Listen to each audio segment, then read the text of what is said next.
ఓం గంగణపతయ నమ ఐం సరస్వత్యై నమ శివాయ గురువే నమ జయ గురు దత్తాత్రేయాయ నమ మాతృభ్యో పితృభ్యో గురుభ్యో ఋషుభ్యో నమో నమ యా దేవీ సర్వభూతేషు మాతృరూపేణ సంస్థితా నమస్తస్తే నమస్తస్తే నమస్తస్తే నమో నమ. యూట్యూబ్ ప్రేక్షకులందరికీ కూడా నమస్కారం అండి. నేను పాలపర్తి గురునాథ్ శర్మ. ఈ రోజున మనమంతా కూడా అందరికీ వివాహాది శుభకార్యాలు కలవాలంటే ఎటువంటి పరిష్కారాలు చేసుకోవాలో ఈ యొక్క విషయం అంతా కూడా తెలుసుకోవడం జరుగుతుంది. ఈ రోజున ప్రధానంగా ఈ యొక్క శీఘ్రాతి శీఘ్రంగా కళ్యాణ యోగం కావాలంటే మేషాది ద్వాదశ రాశుల వాళ్ళకి జ్యేష్ఠమాస ఫలితాలతో భాగంగా విశేషంగా అందరికీ కూడా అఖండ రాజయోగంతో ధనప్రాప్తి కలగాలన్నా వివాహయోగం సిద్ధించాలన్నా వాళ్ళకి ప్రధానంగా అందరి జాతకులకు కూడా గురుబలం పెరిగి శుక్రబలం ప్రధానంగా ఏ గ్రహాలంతా కూడా కారణమవుతాయంటే వివాహానికి ప్రధానంగా లగ్న చక్రవశాత్తు సప్తమ స్థానాధిపతి సప్తమాధిపతి కానీ దశ అనేది పంచమాధిపతి దశలో కానీ మరియు లగ్నాధిపతి యొక్క దశలో అంతర్దశలో కానీ వివాహాది శుభకార్యాలు జరగడానికి అవకాశం ఉంటుంది. ప్రధానంగా ఈ యొక్క ప్రతి ఒక్క జాతకుడు గురుబలము శుక్రబలం అంతా కూడా శుక్రుడు అంతా కూడా కలత్ర కారకుడు అవుతాడు. ప్రధానంగా బృహస్పతి అంతా కూడా ఈ యొక్క వంశాభివృద్ధికి మరియు గురుబలం పెరుగుతుంది కనుక శీఘ్రాతి శీఘ్రంగా ఆ కళ్యాణ యోగం కావడానికి ఆస్కారం ఉంటుంది. అతి శీఘ్ర కళ్యాణ యోగం కావడానికి ఆస్కారం ఉంటుంది.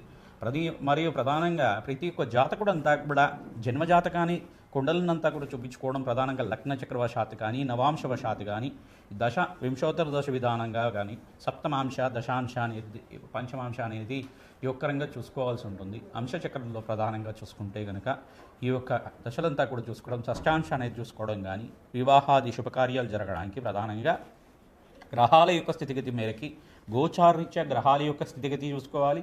జన్మజాతకమే ప్రధానమైన జాతకంగా ఉంటుంది. ప్రతి విషయంలో కూడా ప్రధానంగా మేషాది ద్వాదశ లగ్నాలు ప్రధానంగా మేషాది మీనం పర్యంతం అంతా కూడా మేషాది మీనం పర్యంతం అంతా కూడా ప్రతి ద్వాదశ లగ్నాల జాతకులంతా కూడా ఎటువంటి లగ్నాల వాళ్ళకి శీఘ్రంగా కళ్యాణ యోగం అవ్వడానికి పరిష్కారం చెప్పుకోవడం ఉంటుంది.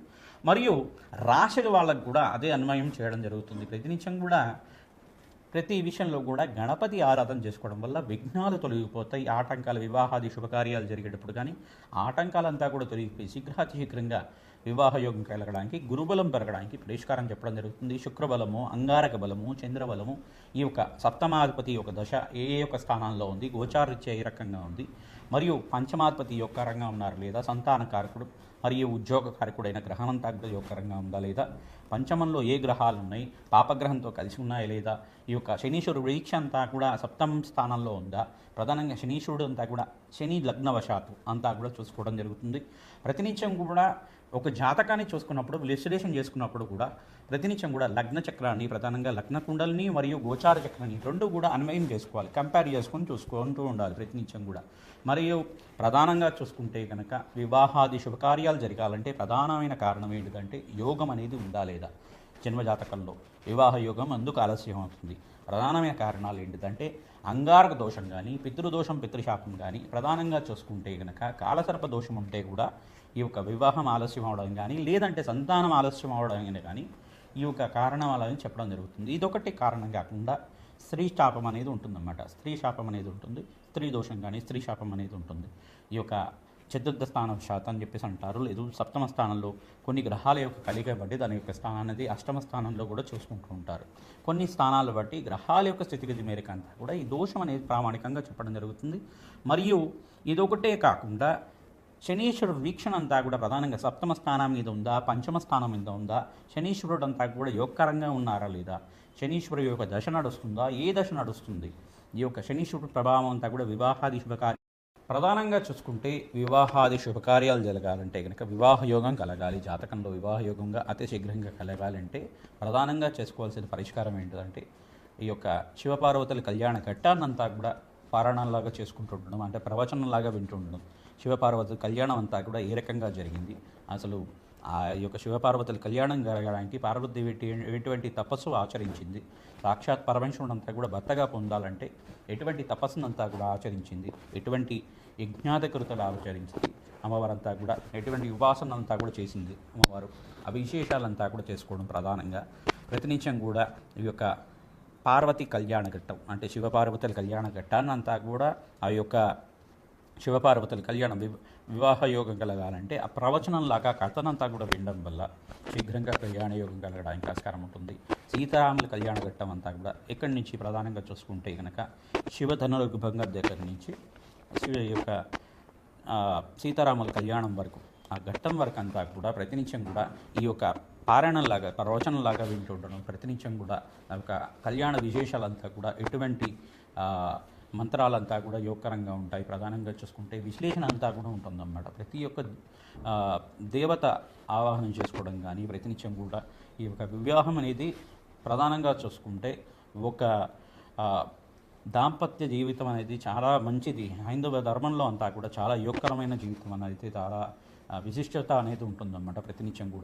ప్రతినిత్యం కూడా వివాహాది శుభకార్యాలు జరగాలి, వివాహ యోగం కలగాలి అంటే కనుక ప్రధానమైన కారణం గ్రహంలో ప్రధానంగా ఏ గ్రహం కారణమవుతుందంటే బృహస్పతి, శుక్రుడు, ప్రధానంగా అంగారకుడు, చంద్రుడు, ఈ యొక్క గ్రహాలంతా కూడా ప్రధానమైన కారణం అవుతుంది. లగ్న చక్రవశాత్తు సప్తమాధిపతి మరియు అష్టమాధిపతి, పంచమాధిపతి, ఈ యొక్క ద్వితీయాధిపతి యొక్క రంగా ఉండాలి. ఏకాదశంలో మంచి గ్రహాలు ఉండాలి.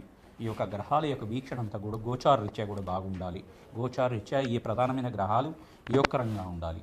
ఈ యొక్క కారణం అంతా కూడా చూసుకుంటూ ప్రధానంగా ఇటువంటి దోషాలు ఉన్నాయి, జాతకరీత్యా ప్రధానమైన దోషాలు ఉన్నాయి. లేదా చంద్రలగ్నవశాత్తు అంగారక దోషం ఉందా, శుక్రలగ్నవశాత్తు అంగారక దోషం ఉందా, లగ్నవశాత్తు అంగారక దోషం ఉందా, లేదు 1, 4, 7, 8, 12 స్థానంలో అంగారకుడు దుస్థానంలో ఉన్నారా, పాపగ్రహంతో పాటు రాహుతో పాటు కేతుతో పాటు కలిసి ఉన్నారా, ఆ గ్రహాల యొక్క స్థితిగతి మేరకి కొన్ని లగ్నాలకి కుదోషం ఉండదు అంటారు, కొన్ని రాశుల వాళ్ళకి అసలు కుదోషం వర్తించదు అంటారు. కానీ ఏంటిదంటే పరోక్షంగా కానీ ప్రత్యక్షంగా కానీ ఈ యొక్క లగ్నవశాత్తు గ్రహాల యొక్క స్థితిగతి మేరకి వాళ్ళకంతా కూడా ఏదో ఒక దోషానికి కారణమవుతుంది.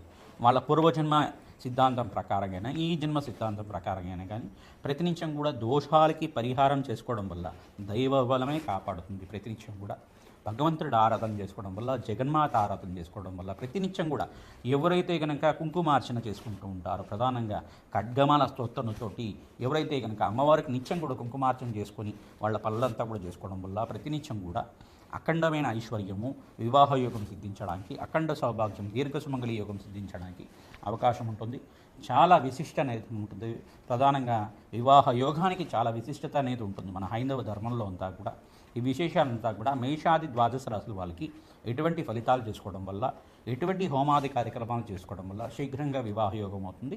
మీ జన్మ జాతకాన్ని అంతా కూడా విశ్లేషణ చేసుకుంటూ మీరంతా కూడా అన్వయం చేసుకోవాలి. గోచార రీత్యా గ్రహాల యొక్క స్థితిగతి ఏ రకంగా ఉంది, దీన్నంతా కూడా కంపారిజన్ చేసుకొని ఈ సంవత్సరం అంతా కూడా వివాహ యోగం కలగాలంటే ఎటువంటి పరిష్కారాన్ని చేసుకోవాలనేది చేసుకుంటూ ఉండాలన్నమాట. తద్వారా అతిశీఘ్రంగా కళ్యాణ యోగం కలగడానికి ఆస్కారం ఉంటుంది. ప్రధానంగా వరపాశుపత హోమం కానీ, కన్యాపాశుపత హోమం కానీ, ఈ యొక్క సంపుటిత విధంగా అభిషేకమైనా కానీ, ప్రధానంగా చెరుగ్రహంతో పరమేశ్వరుడికి అభిషేకం చేయడం కానీ, చక్కెరతో అభిషేకం చేయడం కానీ, ద్రాక్షపరల రసంతో అభిషేకం చేయడం కానీ, సుగంధ ద్రవ్యాలు గంధోదకంతో పసుపుతో అభిషేకం చేసినా కానీ, అమ్మవారికైనా ప్రధానంగా పరమేశ్వరుడికైనా కానీ, శివలింగానికైనా కానీ అభిషేకం చేయడం వల్ల, విశేషంగా ఆడిచ్చిన పసుపుతో అభిషేకం చేయడం వల్ల శీఘ్రంగా కళ్యాణ యోగం కలగడానికి ఆస్కారం ఉంటుంది. ప్రధానంగా జన్మ జాతకమే ప్రధానంగా జాతకంగా ఉంటుంది. కావున ప్రతినిత్యం కూడా దత్తాత్రేయ ఆరాధన, మేధా దక్షిణామూర్తి ఆరాధన, వారాహీదేవి ఆరాధన అంతా కూడా ఈ జ్యేష్ఠ మాసంలో నుంచి ప్రధానంగా ఆషాఢ మాసం ఎప్పుడైతే ప్రారంభమవుతుందో ఆషాఢ మాసం పాడ్యం నుంచి దశమి దాకా అంతా కూడా గుప్త నవరాత్రులు అంటారు. వారాహీదేవి నవరాత్రుల్లో అంతా కూడా ఎవరైతే కూడా సాత్విక ఆరాధనంగా ఈ యొక్క వారాహిదేవి ఆరాధన అంతా కూడా చేసుకోవడం, అష్టోత్తర నామాలతో చేసుకోవడం వల్ల, కుంకుమార్చన చేయడం వల్ల, విశేషంగా పసుపుతో అమ్మవారికి అంతా కూడా అభిషేకాది కార్యక్రమాలు అమ్మవారి దేవాలయంలో కానీ, వారాహిదేవి దేవాలయంలో కానీ ఆడిచ్చిన పసుపుతో అభిషేకం చేసుకోవడం వల్ల శీఘ్రంగా శత్రుబాధ నివారణ జరిగి శీఘ్రంగా అంతా కూడా మీకు ఆర్థికంగా ఉన్నత స్థితి కలిగే అష్టైశ్వర్య యోగం సిద్ధిస్తుంది. వివాహాది శుభకార్యాలు జరగడానికి ఆస్కారం ఉంటుంది. వివాహ యోగం కలగడానికి ఆస్కారం ఉంటుంది. అఖండ పుణ్య ఫలితంగా మీకు అంతా కూడా వంశాభివృద్ధికి కారణమవుతుంది. ప్రధానంగా ఈ యొక్క జాతకం అనేది ప్రధానంగా చూసుకుంటే లగ్న చక్రవశాత్తు సప్తమ స్థానము, పంచమ స్థానము, నవమ స్థానము, అష్టమ స్థానము, ద్వితీయ స్థానం ఇవంతా కూడా కారణమవుతాయి. ఈ యొక్క స్థానాల్లో ఉండే గ్రహాలు ఏ రకంగా యోగిస్తున్నాయి లగ్నానికి అంతా కూడా, ఆ యొక్క గ్రహస్థితి అంతా కూడా ఏ రకంగా ఉంది, వింశోత్తర దశ విధానంలో దశలో ఏ దశలో అంతా కూడా గ్రహం మనకు యోగకరంగా ఉన్నాయో లేదో విశ్లేషణ చూసుకుంటూ ఉండాలి. తద్వారా దోషాలకి పరిహారం చేసుకోవడం వల్ల దత్తాత్రేయ హోమం, విశేషమైన హోమాలంతా కూడా చండీ హోమాది కార్యక్రమాలు చేసుకోవడం వల్ల శీఘ్రంగా పరిష్కారం జరిగి అష్టైశ్వర్య యోగంతో శీఘ్రంగా కళ్యాణ యోగం కలగడానికి ఆస్కారం ఉంటుంది. ప్రతినిత్యం కూడా రావి చెట్టుకి ప్రదక్షిణాలు చేసుకోవడం వల్ల, గోమాత పూజ చేసుకోవడం వల్ల కళ్యాణ యోగం అంతా కూడా సిద్ధించడానికి ఆస్కారం ఉంటుంది. మీ హస్త సాముద్రికం అంతా కూడా జ్యోతిష పండితులతో చూపించుకోవడం వల్ల వివాహం ఎందుకు ఆలస్యం అవుతుంది దాని పరిష్కారం అంతా కూడా సూచనప్రాయంగా చెప్పడం జరుగుతుంది, పరిష్కారం అంతా కూడా చెప్పడం జరుగుతుంది. కావున అందరూ కూడా మీ జాతకాలనంతా కూడా జ్యోతిష పండితులతో విశ్లేషణ చేయించుకోండి. తత్పరిహారార్థం అంతా కూడా చేసుకోవడం వల్ల శీఘ్రంగా కళ్యాణ యోగం అవుతుంది, అష్టైశ్వర్య యోగం సిద్ధిస్తుంది, వ్యాపారం అభివృద్ధి కలుగుతుంది, ఆనందమైన జీవితం జీవించడానికి అమ్మవారి అనుగ్రహంతో అందరికీ కూడా ఎవరైతే వివాహ యోగం కోసం ప్రయత్నం చేసుకుంటున్నారో వాళ్ళకంతా కూడా అతి శీఘ్రంగా వివాహ యోగం కలగాలని చెప్పి ఆశీర్వాదం చేస్తున్నాం.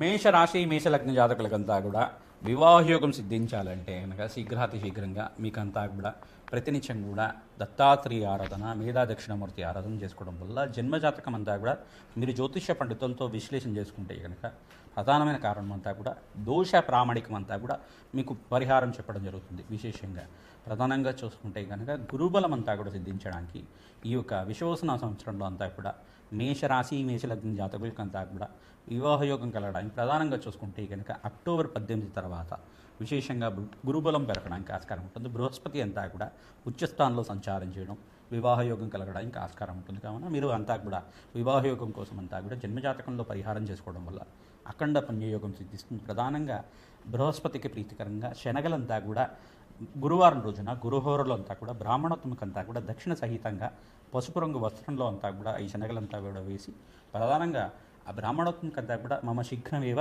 కళ్యాణాధికార సిద్ధ్యర్థం అతి శీఘ్ర వివాహయోగ్య ప్రసాద సిద్ధ్యర్థం అనే సంకల్పంతో జాతకరీత్యా సర్వ వివాహ ప్రతిబంధక దోష నివారణార్థం అనే సంకల్పంతో ఈ యొక్క దోష పరిహారార్థం అంతా కూడా బృహస్పతికి మరియు శుక్రుడికి అంతా కూడా ప్రీతికరంగా దానాలు చేసుకోవడం వల్ల శీఘ్రంగా గురుబలం పెరగడానికి ఆస్కారం ఉంటుంది, వివాహయోగం కలగడానికి ఆస్కారం ఉంటుంది. జన్మజాతకంలో ప్రధానంగా చూసుకుంటే మేషరాశి జాతకులకంతా కూడా ఏలినాటి శని ప్రభావంలో ఉన్నారు కావున శనీశ్వర ప్రీతికరంగా తైలాభిషేకం చేసుకోవడం వల్ల విశేషమైన ఫలితం రావడానికి ఆస్కారం ఉంటుంది. ఇంట్లో వివాహాది శుభకార్యాల కోసం ఖర్చులు పెరుగుతుంటాయి. గృహయోగం కోసం అని బాగా ఖర్చులు పెరగడం, శ్రమతో కూడిన సంపాదన అనేది ఉంటుంది. తద్వారా మీరంతా కూడా ఖర్చులంతా కూడా అదుపులో పెట్టుకొని మీ జీవన విధానం ఉంటే కనుక మంచి ఫలితాలు పొందుతూ ఉంటారు.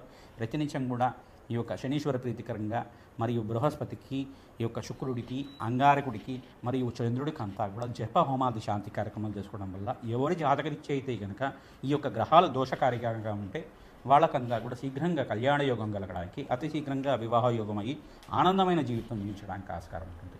ప్రతినిత్యం కూడా ఈ యొక్క కన్యాపాశుపత హోమం కానీ, వరపాశుపత హోమం కానీ, వారాహిదేవి హోమాలు కానీ, రాజశ్యామల హోమాలు కానీ విశేషమైన హోమాలంతా కూడా ఆచరించబడల. ప్రధానంగా లక్ష్మీ కుబేర హోమం అంతా కూడా ఎవరైతే శుక్రవారం రోజున కానీ, ప్రధానంగా పౌర్ణమి వేళల్లో కానీ ఈ యొక్క అమ్మవారికి ప్రీతికరంగా ఈ యొక్క మంగళవారం రోజునైనా కానీ, బుధవారం రోజునైనా కానీ, గురువారం రోజునైనా కానీ విశేషమైన నక్షత్రాల్లో అంతా కూడా చేసుకోవడం వల్ల పుష్యమి నక్షత్రంతో పాటు వచ్చినప్పుడు ఈ యొక్క అఖండమైన పుణ్య ఫలితంతో ఐశ్వర్య యోగము శీఘ్రంగా కళ్యాణ యోగం సిద్ధించడానికి మంచి జీవన విధానం అంతా కూడా మారి మీకు అఖండ ఐశ్వర్యంతో ఆనందమైన జీవితం జీవించడానికి వివాహ యోగం కలగడానికి ఆస్కారం ఉంటుంది. ప్రతినిత్యం కూడా ఆడిచిన పసుపునంతా కూడా అమ్మవారి దేవాలయంలో మీరు దానంగా ఇవ్వండి. ప్రధానంగా అమ్మవారికి అభిషేకాది పూజలు చేసుకునేటప్పుడు, కుంకుమార్చన చేసుకునేటప్పుడు కూడా ఆ ద్రవ్యాన్ని ఉపయోగిస్తారు. కావున దేవాలయంలో ఆడిచిన పసుపుని మీరు సమర్పిస్తే కనుక అమ్మవారికి అంతా కూడా శీఘ్రంగా వివాహ యోగం కలగడానికి ఆస్కారం ఉంటుంది. ప్రధానంగా మీరు చేసుకోవాల్సిన దానం ఏంటంటే కూష్మాండ దానాన్ని దానం చేసుకోవాలి. తెల్ల గుమ్మడికాయని దానం చేసుకోవడం వల్ల వివాహ యోగం సిద్ధిస్తుంది. జయ గురు దత్తాత్రేయ.